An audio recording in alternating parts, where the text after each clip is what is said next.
नमस्कार दोस्तों, panther academy में आप सभी लोगों का हार्दिक स्वागत है। उम्मीद है आप सारे लोग स्वस्थ होंगे, मस्त होंगे और अपनी सफलता के लिए निरंतर प्रयास कर रहे होंगे। डेली की तरह दैनिक समसामयिकी की सीरीज लेकर मैं आपका दोस्त आपके बीच में पुनः उपस्थित हूं और आपको ऊर्जावान बनाए रखने के लिए, आपके अंदर सकारात्मक ऊर्जा का प्रवाह करने के लिए हम लोग डेली एक मोटिवेशनल कोट से सेशन की शुरुआत करते हैं। तो आइए हम लोग 2 लाइन मोटिवेशनल कोट से जुड़े और देखें। मेहनत इतनी शांति से करो कि आपकी सफलता शोर मचा दे। मतलब आपको अपने कार्य के प्रति इतनी ईमानदारी बरतनी है और इतनी सजगता से परिश्रम करना है कि जब आपका परिणाम आए तो इसका जो शोर है दूर दूर तक सुनाई दे और इस शोर का असली जो आपको आनंद प्राप्त हो वो अत्यंत लाभकारी हो। आइए इसी क्रम में हम लोग आज सेशन की शुरुआत करते हैं और देखते हैं महत्वपूर्ण प्रश्नों का ये सीरीज। देखिए यहां पहला प्रश्न दिया गया, हाल ही में Times Higher Education the world university ranking 2022 में सूची में किस विश्वविद्यालय को प्रथम स्थान दिया गया। अब यहां विकल्प आपके जो दिए गए हैं दोस्तों, पहला विकल्प आपका है कैम्ब्रिज विश्वविद्यालय, दूसरा दिया गया ऑक्सफोर्ड विश्वविद्यालय, तीसरा मैसाचुसेट विश्वविद्यालय, चौथा दिया गया स्टैनफोर्ड विश्वविद्यालय। तो टाइम्स हायर एजुकेशन के द्वारा जो 2022 की रिपोर्ट पेश की गई, इसमें ऑक्सफोर्ड विश्वविद्यालय को, ऑप्शन नंबर बी, ऑक्सफोर्ड विश्वविद्यालय को प्रथम स्थान प्राप्त हुआ और ये लगातार छठी बार प्राप्त हुआ है। लगातार छठी बार प्राप्त हुआ है। और दूसरे स्थान पे आपका पहले स्थान पे आपका ऑक्सफोर्ड विश्वविद्यालय, दूसरे स्थान पे स्टैनफोर्ड विश्वविद्यालय और तीसरे स्थान पर मैसाचुसेट विश्वविद्यालय को प्राप्त हुआ है। अगर हम यही बात करें दोस्तों तो ये आपका टाइम्स हायर एजुकेशन के द्वारा दिया गया रिपोर्ट है। लेकिन अगर क्यूएस वर्ल्ड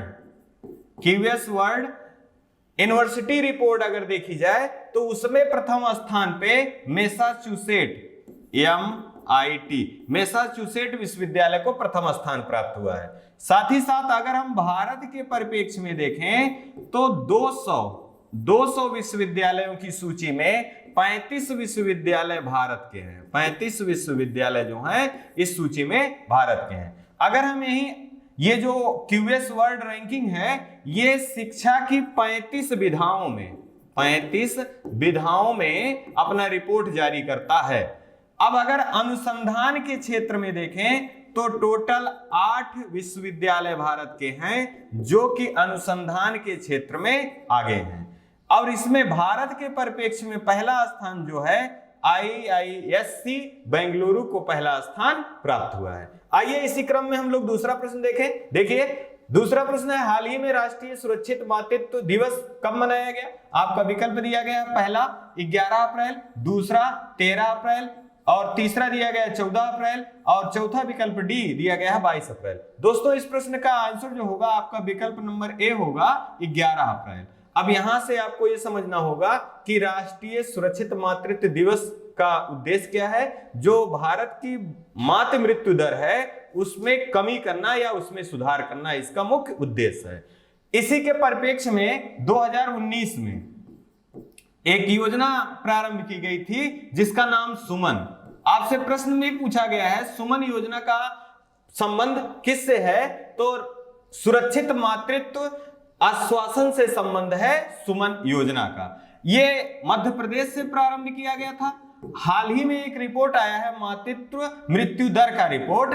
आपसे अगर कोई पूछता है कि भारत का मातृत्व मृत्यु दर कितना है, तो भारत का मातृत्व मृत्यु दर जो 113 था, इसमें 10 अंक का सुधार के आधार पर अब भारत में मातृत्व मृत्यु दर जो है 103 है। और ये बहुत महत्वपूर्ण प्रश्न है, आने वाले परीक्षाओं में यहां से प्रश्न बनने की संभावना अत्यंत है। अब यही हम देख लें कि भारत में मातृ मृत्यु दर सर्वाधिक कहां है, सर्वाधिक कहां है, तो सर्वाधिक असम में है। कहां है, असम में है। और सबसे कम कहां है दोस्तों, तो ये केरल में है। कुछ चीजें और भी, तो 13 अप्रैल इतिहास के पन्ने में 13 अप्रैल 1919 में जलियांवाला बाग हत्याकांड हुआ था। जलियांवाला बाग हत्याकांड हुआ था। जलियांवाला बाग हत्याकांड कब हुआ था? तो 13 अप्रैल 1919 ईस्वी में हुआ था। ये कहां है? तो ये पंजाब में है, पंजाब राज्य में है। और उस समय भारत के वायसराय कौन थे? तो उस समय भारत के वायसराय जो थे चेम्सफोर्ड थे। साथ ही साथ आपको यह भी ध्यान रखना है कि जलियांवाला बाग हत्याकांड किस एक्ट के विरोध में हुआ था? तो रोलेक्ट एक्ट के विरोध में हुआ था। और उसी दौरान जो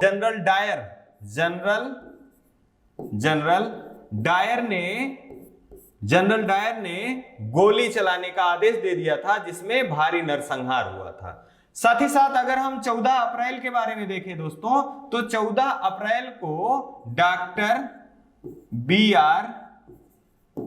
आर अंबेडकर जी की जयंती के रूप में मनाया जाता है। यहीं पे एक हम सुधार कराना चाहेंगे दोस्तों। मेरे द्वारा विगत वीडियो में आपको 14 अप्रैल को बी आर अंबेडकर परिनिर्वाण दिवस के रूप में बता दिया गया था, जो कि मैं अपनी गलती को स्वीकार करता हूं, क्षमा प्रार्थी हूं। और यहां पर मिस होने का कारण चीजों को ज्यादा से ज्यादा बता देने का आशय के कारण हुआ है, और आगे से इस बात का ध्यान रखा जाएगा कि ऐसी गलती ना हो। अब अगर हम यही बात कर लें दोस्तों 22 अप्रैल के बारे में, तो विश्व पृथ्वी दिवस के रूप में मनाया जाता है। विश्व पृथ्वी दिवस के रूप में मनाया जाता है। 2021 के विश्व पृथ्वी दिवस की थीम भी आपको याद रखना है, रिस्टोर आवर अर्थ, जो है 2021 के पृथ्वी दिवस का थीम था। अब यही 22 अप्रैल से संबंधित जानकारी दी गई है, तो आपको हमेशा याद रखना है 22 मार्च को क्या मनाया जाता है? तो 22 मार्च को विश्व जल दिवस के रूप में मनाया जाता है। विश्व जल दिवस के रूप में मनाया जाता है। आपको यही 22 मई भी याद रखना है, जैव विविधता दिवस के रूप में मनाया जाता है। ये सारे प्रश्न अत्यंत महत्वपूर्ण हैं। आइए इसी क्रम में अगला प्रश्न देख लें। आप यहां देखिए थोड़ा सा कि आने वाली जो परीक्षाएं हैं, जैसे जो दिवस से प्रश्न बन रहे थे, तो पुराने दिवस के पूछे जाने की प्रायिकता कम है, लेकिन जो हाल फिलहाल के दिनों में नए दिवस का अनुशंसा किया गया है मनाने की, वहां से प्रश्न बनने की संभावना अत्यधिक है। तो देखिए यहां पहला दिया गया है विभाजन विभीषिका दिवस कब मनाए जाने की अनुशंसा की गई है? तो प्रत्येक वर्ष 14 अगस्त को विभाजन विभीषिका दिवस मनाए जाने की अनुशंसा की गई। वीर बाल दिवस ये 26 दिसंबर को मनाए जाने की अनुशंसा की गई। स्टार्टअप दिवस 16 जनवरी को मनाए जाने की अनुशंसा की गई। यहीं पर आपको 23 जनवरी भी याद रखना है, पराक्रम दिवस के रूप में मनाए जाने की अनुशंसा की गई। भाला फेंक दिवस प्रत्येक 7 अगस्त को भाला फेंक दिवस के रूप में मनाए जाने की अनुशंसा की गई, क्योंकि टोक्यो ओलंपिक में 7 अगस्त को नीरज चोपड़ा ने भारत के लिए स्वर्ण पदक जीता था। इसी कारण प्रत्येक वर्ष 7 अगस्त को भाला फेंक दिवस के रूप में मनाए जाने की अनुशंसा की गई। टीकाकरण दिवस 16 मार्च को मनाए जाने की अनुशंसा की गई। और साथ ही साथ प्रोटीन दिवस 27 फरवरी को मनाया जाता है, 27 फरवरी को। और चाय दिवस 21 मई को मनाया जाता है। ये सारे दिवस जो हैं हाल फिलहाल के दिनों में प्रारंभ किए गए हैं, मनाए जाने की अनुशंसा की गई है, तो ये बहुत महत्वपूर्ण है। अगला प्रश्न देखिए, हाल ही में किस अंतरराष्ट्रीय अंतरिक्ष स्टेशन के लिए पहला पूर्ण निजी अंतरिक्ष यात्री मिशन लॉन्च किया गया? तो यहाँ विकल्प पहला दिया गया है इसरो, दूसरा स्पेसएक्स, तीसरा जाक्सा और चौथा दिया गया है नासा। तो यहाँ जो सही आंसर आपका होगा विकल्प नंबर बी होगा स्पेसएक्स। स्पेसएक्स की फाल्कन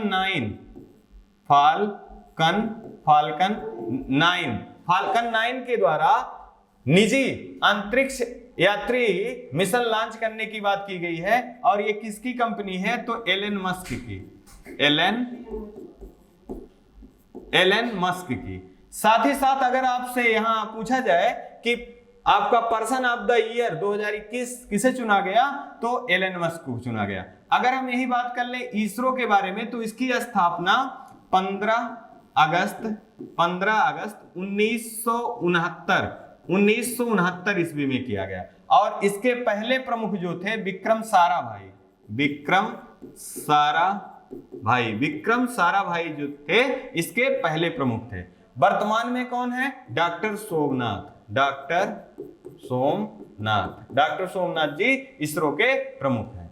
साथ ही साथ अगर हम जाक्सा के बारे में बात करें तो ये जापान का अंतरराष्ट्रीय अंतरिक्ष स्टेशन है। अगर नासा की बात करें तो ये USA का अंतरराष्ट्रीय अंतरिक्ष स्टेशन है। इसकी स्थापना 1969 ईस्वी में किया गया था और इसके जो प्रमुख हैं जिम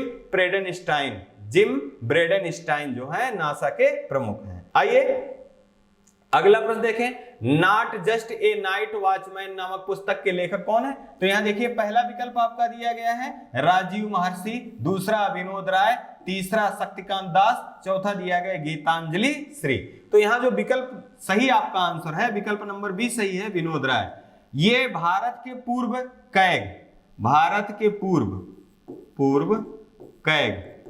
कैग के रूप में सेवा दे चुके हैं। और कैग के बारे में अगर बात की जाए तो अनुच्छेद 148 से 151 अनुच्छेद 148 से 151 में वर्णित है।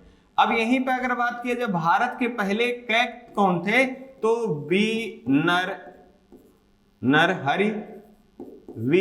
नरहरि राव जो थे भारत के पहले कैग थे। वर्तमान में कौन है तो गिरीश चंद्र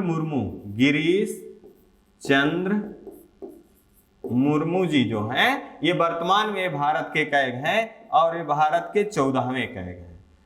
अगर यही बात करें हम शक्तिकांत दास जी के बारे में तो शक्तिकांत दास जी आरबीआई के 25वें गवर्नर हैं। अगर आप बात करें गीतांजलि श्री की तो इनकी बुक है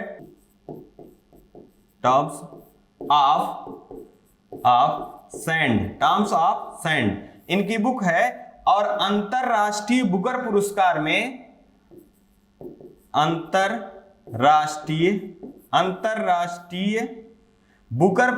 में शामिल होने वाली पहली बुक है। अंतरराष्ट्रीय बुकर पुरस्कार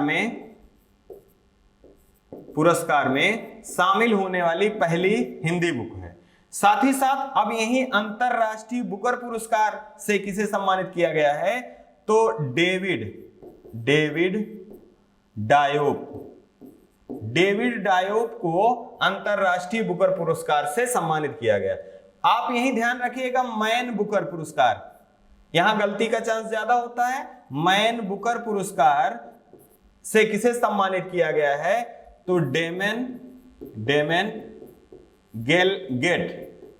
गेलगेट को द प्रॉमिस के लिए मैन बुकर पुरस्कार से सम्मानित किया गया। ये बहुत महत्वपूर्ण पुरस्कारों के नाम है दोस्तों और यहां से प्रश्न आपके बनने की संभावना अत्यधिक है। आइए इसी क्रम में हम लोग अगला प्रश्न देख लें। हाल ही में WSCF world double squash championship के मिश्रित डबल इवेंट में स्वर्ण पदक जीतने वाली जोड़ी कौन बनी है तो पहला दिया गया है दीपिका पल्लिकल और सौरभ घोषाल, दूसरा ज्योत्सना चिनप्पा और राजित टंडन और तीसरा दिया गया है दीपिका और ज्योत्सना और चौथा दिया गया इनमें से कोई नहीं। तो विकल्प नंबर ए आपका जो दीपिका पल्लिकल हैं और सौरभ घोषाल हैं इनको डबल स्क्वैश चैंपियनशिप में इन्होंने पहला स्वर्ण पदक जीता है। अब यहीं पर कुछ चीजें हम लोग खेल से संबंधित जानकारी इकट्ठा कर लें जो कि आने वाले समय के लिए अत्यंत महत्वपूर्ण है। जैसे अगर हम अभी हाल फिलहाल के दिनों में देखें तो T20 वर्ल्ड कप महिला वर्ल्ड कप का आयोजन कहां किया गया तो न्यूजीलैंड में किया गया। न्यूजीलैंड में किया गया। ये कौन सा संस्करण था 12वां संस्करण था। अब यहां ये विजेता टीम कौन रही तो विजेता टीम ऑस्ट्रेलिया रही और उप विजेता कौन रहा तो इंग्लैंड रहा। और अगर आपसे पूछा जाए T20 वर्ल्ड कप महिला वर्ल्ड कप सर्वाधिक जीतने वाली टीम कौन है तो ऑस्ट्रेलिया है। इसने 7 बार ये खिताब जीता है और अगर हम बात कर लें इंग्लैंड के बारे में तो इसने एक बार यह खिताब जीता है। आइए इसी क्रम में हम लोग अगला प्रश्न देख लेते हैं। देखिए दोस्तों, यहाँ जो स्टैटिक जीके के रूप में जो सेशन चल रहा है उसमें महत्वपूर्ण प्रश्नों में कल हम लोगों ने बात किया था संविधान संशोधन फर्स्ट और संविधान संशोधन 7वां और संविधान संशोधन 10। तो उनको पुनः हम रिकॉल कर लेते हैं एक बार। पहला संविधान संशोधन 1951 में 9वीं अनुसूची जोड़ी गई थी और भूमि सुधार से संबंधित था। 7वां संविधान संशोधन भाषा के आधार पर राज्यों का गठन 1959 ईस्वी में, और आपका 10वां संविधान संशोधन 1961 में किया गया था, जिसको दादर और नगर हवेली को भारतीय राज्य के रूप में शामिल किया गया था। अब यही हम देखें 11वां संविधान संशोधन 1961, तो राष्ट्रपति और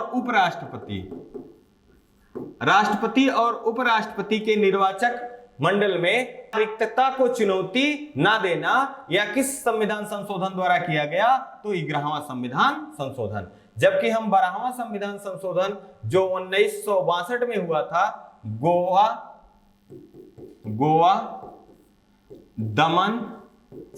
दमन और दीव को भारतीय राज्य में शामिल किया गया 12वां संविधान संशोधन 1962 के द्वारा। अगर हम 13वां संविधान संशोधन को देखें तो नागालैंड को राज्य का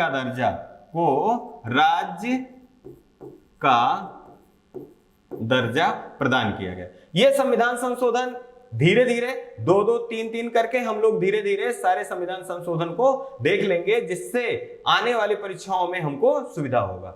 आइए इसी क्रम में हम अगला प्रश्न देख लें। हाल ही में कौन सा खिलाड़ी आईपीएल के इतिहास में मैच के दौरान रिटायर्ड आउट होने वाला पहला खिलाड़ी बना? अब यहां विकल्प आपके दिए गए हैं, वेन स्टोक, दूसरा विराट कोहली, तीसरा आर अश्विन, चौथा दिया गया है एमएस धोनी। तो यहाँ जो आपका सही आंसर है, पहले हम जाने तो आर अश्विन जो है ये रिटायर्ड आउट होने वाले पहले खिलाड़ी बने हैं। अब दोस्तों एक शब्द यहाँ यूज हुआ है रिटायर्ड आउट, इसका हम लोग मतलब समझ लें, अर्थ समझ लें तो हमारे लिए बेहतर होगा। खेल के दौरान अगर कोई बैट्समैन अपनी असमर्थता व्यक्त करता है और उस दौरान प्रतिद्वंदी टीम के कप्तान और अंपायर को सूचित करके वो जाना चाहता है, तो वही जो युक्ति है यही कहलाती है रिटायर्ड आउट। ऐसा करने वाले आर अश्विन जो हैं ये पहले खिलाड़ी बने हैं। अब यही बात हो रही है दोस्तों आईपीएल की, तो यहां से भी प्रश्न परीक्षाओं में बने हैं, तो हम एक बार क्विक रिवीजन के रूप में आईपीएल के इतिहास को देखते हैं। जैसे अगर हम बात करें आईपीएल का फुल फॉर्म क्या है, तो इंडियन प्रीमियर लीग इसका फुल फॉर्म है, और साथ ही साथ इसकी स्थापना कब हुई थी? 2008 में आईपीएल प्रारंभ किया गया था। साथ ही साथ ये कौन सा संस्करण है? तो ये 15वां संस्करण है। और इसके प्रायोजक टीम कौन है? तो टाटा इसकी प्रायोजक टीम है। इतनी चीजें आपको यहां ध्यान रखना है। साथ ही साथ अगर हम बात करें कि आईपीएल में अभी तक कौन सी ऐसी टीम है जो सर्वाधिक बार आईपीएल की ट्रॉफी जीती है, तो मुंबई इंडियंस जो है ये सर्वाधिक, ये 5 बार आईपीएल की ट्रॉफी इन्होंने जीता है। दूसरा कौन है? तो ये चेन्नई सुपर किंग्स जो है ये 4 बार आईपीएल की ट्रॉफी जीत चुकी है। साथ ही साथ अगर हम बात करें आईपीएल में सर्वाधिक रन बनाने वाले क्रिकेटर कौन है, तो विराट कोहली सर्वाधिक रन बनाने वाले क्रिकेटर हैं आईपीएल के इतिहास में। सर्वाधिक विकेट लेने वाले कौन है? तो रसित मलिंगा जो है सर्वाधिक विकेट लेने वाले क्रिकेटर हैं। साथ ही साथ अभी हाल फिलहाल के दिनों में आर अश्विन ने कपिल देव जी के रिकॉर्ड को तोड़ दिया। अब ये सर्वाधिक विकेट लेने वाले 434 विकेट लेने वाले ये पहले खिलाड़ी बन गए हैं। अब अगर हम यही बात कर लें कि जो ये 15वां संस्करण आईपीएल का आयोजन हो रहा है, ये कितनी टीमें इसमें भाग ली हैं, तो टीमों की संख्या जो है दोस्तों ये 10 टीमें इसमें भाग ली हैं। इसमें 2 टीमें नई हैं, 2 टीमें नहीं है। एक लखनऊ, दूसरी टीम जो आपकी है वो गुजरात। तो यहां आपको ध्यान रखना है, लखनऊ टीम के जो कप्तान है कौन है, तो केएल राहुल हैं, और गुजरात के हार्दिक पांड्या हैं। अब यहां आपको यह भी ध्यान रखना है कि आईपीएल के 15वें संस्करण में सबसे महंगा खिलाड़ी कौन है, तो ईशान किशन जो हैं, ये विकेट कीपर हैं और ये सबसे महंगे खिलाड़ी के रूप में हैं। और अभी हाल फिलहाल में चेन्नई सुपर किंग्स का जो कप्तानी है वो एमएस धोनी जी ने छोड़ दिया, तो यहां पर भी प्रश्न बनने की संभावना है कि किसे कप्तान बनाया गया, तो रविंद्र जडेजा चेन्नई सुपर किंग्स के नए कप्तान बने। इसी क्रम में दोस्तों आइए अगला प्रश्न देख लें। देखिए, हाल ही में किस राज्य केंद्र शासित प्रदेश सरकार द्वारा अप्रैल 2022 में एक नए मोबाइल ऐप जन निगरानी प्रारंभ किया गया? यहाँ विकल्प आपके दिए गए हैं। पहला दिया गया है हरियाणा, दूसरा दिया गया है जम्मू कश्मीर, तीसरा दिया गया है राजस्थान, चौथा दिया गया है दिल्ली। दोस्तों इस प्रश्न का जो सही आंसर होगा आपका विकल्प नंबर बी होगा जम्मू कश्मीर। अब यहीं पर हम बात कर लें जम्मू कश्मीर से संबंधित, तो मनोज सिन्हा जी के द्वारा जो जम्मू कश्मीर के प्रशासक हैं, इनके द्वारा जन निगरानी ऐप, मोबाइल ऐप प्रारंभ किया गया। और हाल फिलहाल के दिनों में अवसर ऐप किसने प्रारंभ किया था? इसको भी मनोज सिन्हा जी ने प्रारंभ किया था। यहां पर अवसर का आशय था युवाओं को रोजगार परक प्रशिक्षण प्रदान करना। हाल ही फिलहाल के दिनों में हम लोगों ने देखा था कि जम्मू कश्मीर से संबंधित राज तरंगिणी पुस्तक में किसके इतिहास का वर्णन है? तो जम्मू कश्मीर के इतिहास का वर्णन राज तरंगिणी में है। इसके लेखक कौन है? तो इसके लेखक कल्हड़। यह भी प्रश्न पूछा गया है। और आपको पुनः एक बार रिकॉल करा दिया जाए कि जम्मू कश्मीर में ही डल झील स्थित है और बुलर झील स्थित है। भारत की सबसे बड़ी मीठे पानी की झील कौन है? तो वो बुलर झील है। साथ ही साथ जम्मू कश्मीर का अकबर के नाम से किसे जाना जाता था? तो जैन उल आबिदीन को जम्मू कश्मीर के अकबर के नाम से जाना जाता था। अगर हम यही बात कर ले हरियाणा के बारे में दोस्तों, तो हरियाणा का गठन जो है 1966 ईस्वी में किया गया था। और हाल फिलहाल में 35वां सूरजकुंड मेले का आयोजन कहां किया गया? तो हरियाणा में किया गया। और इसका फोकस राज्य कौन है? तो फोकस राज्य जो है दोस्तों ये जम्मू कश्मीर है। फोकस राज्य जो है ये जम्मू कश्मीर है। साथ ही साथ फोकस देश के रूप में उज्बेकिस्तान है। अगर हम ये बात कर लें राजस्थान के बारे में, तो इसका गठन 1949 ईस्वी में हुआ था। हाल ही में इन्होंने अपना 72वां स्थापना दिवस मनाया है। साथ ही साथ अगर हम दिल्ली के बारे में बात कर लें, तो हाल फिलहाल में अमित शाह जी ने यहीं से अमृत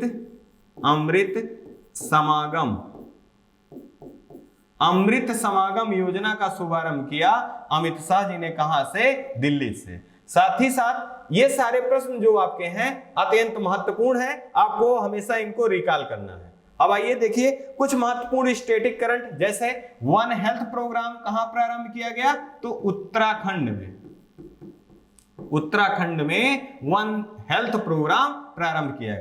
कावल उत्बी ऐप किसके द्वारा प्रारंभ किया गया? तो तमिलनाडु के मुख्यमंत्री एम स्टैलिन जी द्वारा कावल उत्बी ऐप प्रारंभ किया गया। इसका जो उद्देश्य है आपदा के समय या संकट के समय सुविधा व्यवस्था का तुरंत उपलब्ध हो पाना या पुलिस व्यवस्था का उपलब्ध हो जाना। केंद्रीय बजट में कितने डीबीयू, इसका यहां आशा है डिस्ट्रिक्ट बैंक यूनिट के स्थापना की बात की गई है, तो 75 डीबीयू की स्थापना की बात की गई है। आइए इसी क्रम में अगला प्रश्न देख लें। हाल ही भारत में निर्मित पहली डोर्नियर विमान उड़ान को किस स्थान से कहां तक संचालन किया जाएगा। अब यहां विकल्प आपके दिए गए, पहला असम से अरुणाचल प्रदेश, दूसरा गोरखपुर से वाराणसी, तीसरा दिल्ली से असम, चौथा अरुणाचल प्रदेश। अब यहां देखिए, यहां जो आपका आंसर होगा ऑप्शन नंबर ए होगा, असम से अरुणाचल प्रदेश। तो यहां पर आपको नागरिक और उड्डयन केंद्रीय मंत्री ज्योति आदित्य सिंधिया जी ने भारत की पहली डोनियर विमान उड़ान सेवा को असम के डिब्रूगढ़ से अरुणाचल प्रदेश के पासीघाट, डिब्रूगढ़ से पासीघाट तक की सेवा प्रारंभ की। और इसका उद्देश्य जो है मेक इन इंडिया के आधार पर है। आइए इसी क्रम में हम लोग अगला प्रश्न देखते हैं। हाल ही में किसे EY entrepreneur of the year award से सम्मानित किया गया। अब यहां देखिए, पहला दिया गया है फाल्गुनी नायर, दूसरा सत्यपाल मलिक, तीसरा S.A. दुलत, चौथा दिया गया डॉक्टर इला लोध। तो यहां जो सही आंसर आपका होगा विकल्प नंबर ए सही होगा, फाल्गुनी नायर। फाल्गुनी नायर को EY entrepreneur of the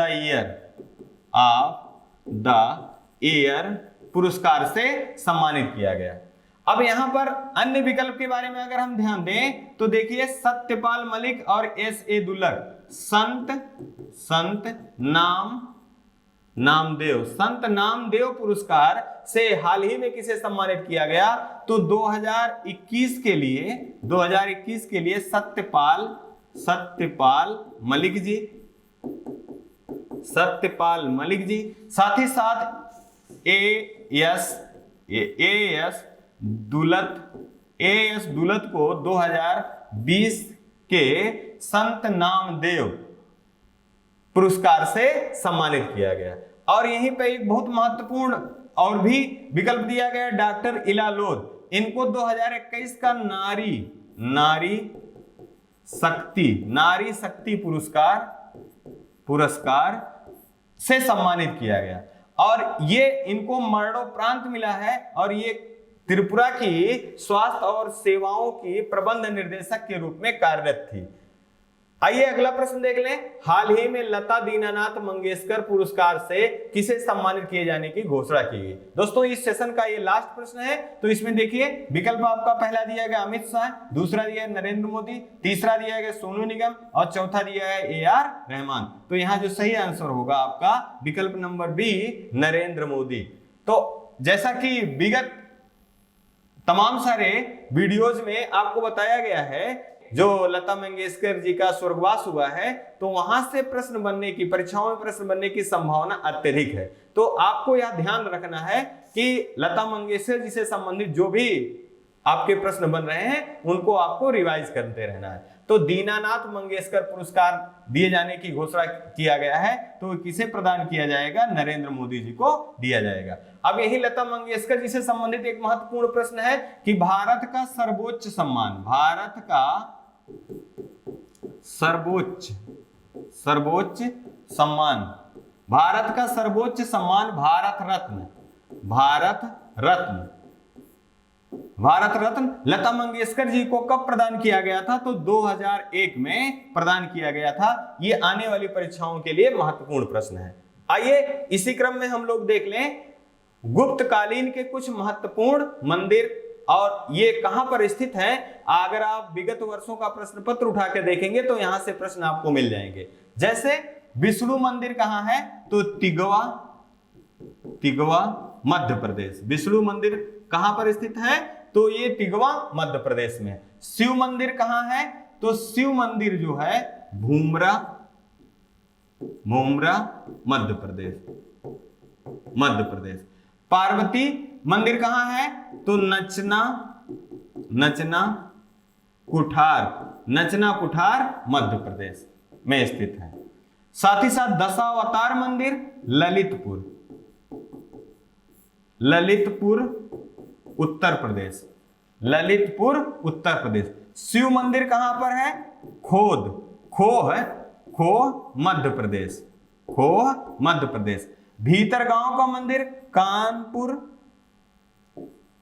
Kanpur Uttar Pradesh. और लास्ट दिया गया लक्ष्मण मंदिर, ये सिरपुर, सिरपुर छत्तीसगढ़, छत्तीसगढ़, छत्तीसगढ़ में स्थित है। और एक खास बात यह है दोस्तों, यहां पर मेंशन भी किया गया है, ईंटों द्वारा निर्मित लक्ष्मण मंदिर जो है ये ईंटों द्वारा निर्मित है और ये कहां स्थित है, सिरपुर छत्तीसगढ़ में स्थित है। ये सारे प्रश्न जो है दोस्तों आपके लिए अत्यंत महत्वपूर्ण है, आपकी सफलता के लिए अत्यंत आवश्यक है। इन सारे प्रश्नों का आप बार बार रिवीजन करिए और अपनी गलतियों को सुधार करिए और आप अपना और अपने परिवार का बहुत सारा ध्यान रखिए। इन्हीं शब्दों के साथ हम आपसे विदा लेना चाहेंगे। जय हिंद, जय भारत।